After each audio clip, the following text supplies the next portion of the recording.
All right, so we're going to continue from last time's lesson.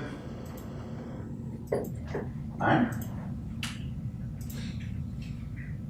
Today, we're going to discuss doors, windows, components, roof, and floors. Heavy day. We're going to start by, working on doors.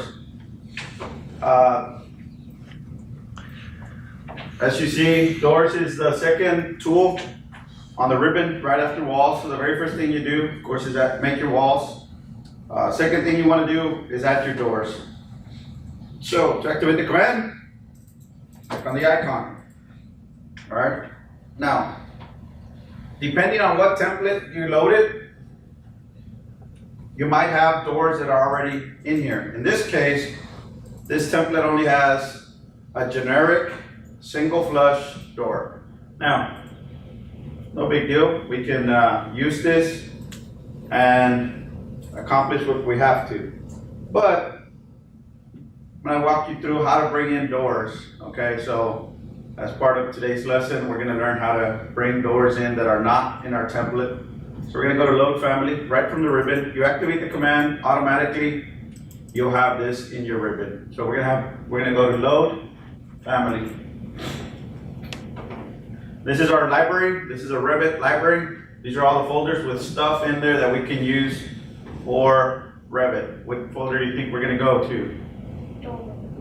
All right, self-explanatory. Thank you. Hey, a lot faster than yesterday. I guess it's after lunch. You guys are awake. All right. Now, what kind of project is this? Commercial? Residential? Residential. So which folder are we going? Residential. These are all the types of doors we can use. There's some that are listed as exterior, some that are listed as interior. We also have our garage doors here. In this case, I'm just because I want to show you how to load one, I could have used the generic one. We're all going to load this interior door, single 6-panel wood. Everybody located? Find it? All right, so we're going to hit open. This is new. This came in, I think, 2017 versus loading the family with every single door that is available in this family and making your file from this big to that big or bigger. Gives you the option of loading only the doors that you're going to use. Okay, so for this project that we're going to practice on, we're going to scroll down. We're going to load 3 doors. We're going to load 24 by 80. Scroll down and look for 24 by 80. And all you're going to do is you're going to click on it. It should highlight in black. Now, to select more than one items, what did I say when it was in the user interface? What do we hold? Anybody? Not shift, that was to remove. Control, that's correct, sir. So we hold control on our keyboard, and now we're gonna look for 32 by 80. There we go. Click on it, so you should have 2 selected, and then we're gonna load one more in. The third one is gonna be 36 by 80. So we should have 3 doors highlighted. 1, 2, 3. Let me make my box a little bigger so you can see all 3 at the same time. There you go.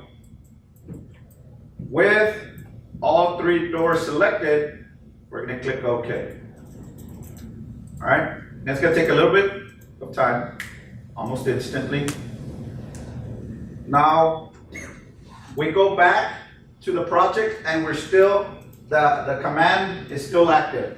Just because I loaded families doesn't release the command. I'm still on the door command. Now, I want you to notice the little don't sign on my cursor. I don't have a cursor, I just have that little don't.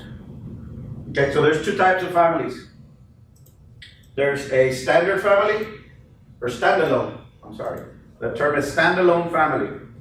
And then there is a hosted family. Or in this case, our door is hosted. It needs a wall. You can't place a door just there without anything. It'll fall over, right? So the door has to go on a wall. That's why we have the don't sign. We can't just drop it out in the middle of nowhere. This is very different than your blocks. In AutoCAD, you can drop your blocks and copy them, rotate them, move them where you want them. Here, no.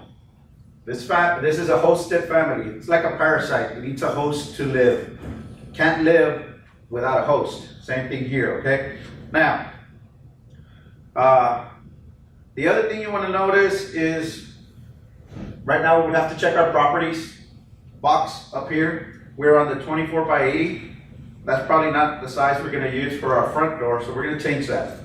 Let's select the 36 by 80. All right. Now, there's a difference when you approach your wall. If you approach your wall from the outside, the door is going to swing outward. Okay. If you approach the wall from the inside, the door is going to swing inward. Okay. Now, you can also change the direction that the door swings by pressing the mouse wheel, guys. Pressing this button. Ready? There you go. Just from the sound. All right? It's a space bar. Okay? The space bar is going to be useful. You're going to need it. It's going to be very useful for other objects, okay? To rotate it before you put it in place. So, what we want to do is we want to have our doors open towards the wall. You don't walk into your house, open and lock the living room and see a wall. You actually open the door towards the wall and you see the house, right? You see the end. So, 90% of the times, your doors should open to a wall, okay? So we're just gonna place it there. Just click. Anywhere. Click. All right. We got it? Yes? All right. Now, this door has to be a certain distance away from the wall, right? So I'm gonna hit escape twice. Escape twice releases the command completely. It brings you back to your modified cursor, which is a little pointer.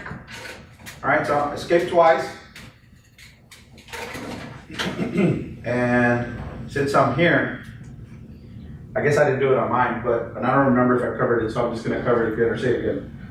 If you zoom in your walls and you see these thick lines where we really can't see nice edges to our walls, go ahead and go to your quick access toolbar and you're going to look for this icon. There's 3 thick lines on one side, a slash, and then thin lines on the other side. It looks like this. Click on it, and what that does, it makes all the lines thin and a little bit easier to read. Okay? So on your quick access toolbar, it's this icon right here. It looks, on yours it'll be right there. You don't have to click the arrows. Mine's shrunk because of the projector, but the icon looks exactly the same. Okay? So you just turn it on. It makes all your lines look thin and we can easily read our plans, okay? All right, so getting back to our door and Mr. Brandon's question is, the door goes a certain distance away from the wall, okay? Normally, we try to put them 6 inches away from the wall, okay? So what we're gonna do is we're gonna place the door and we're gonna use our temporary dimensions. These are called temporary dimensions. Notice that on the temporary dimensions, there are these buttons. These are buttons you can press to move where you're dimensioning from, okay? So by default, it's the middle of the door. So if I press it once, it goes to this edge. If I press it again, it goes all the way to the other side. In our case, we want this side of the door.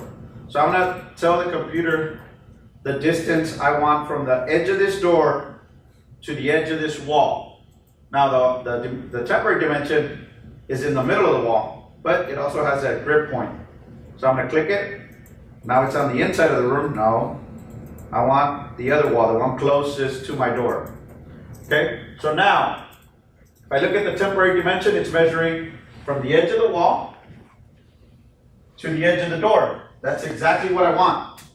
And we're gonna put 6 inches. Now remember, when I showed you the thing, you can type 0 space 6 and just hit enter.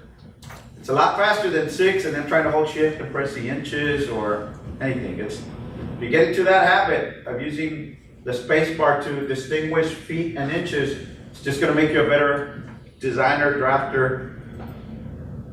Okay, there we go, 6 inches away. All right, so what I want you to do is I want you to place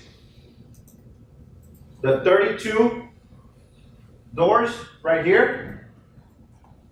They're gonna open towards the wall in the rooms. I want another 3-foot door in the back to go to the back.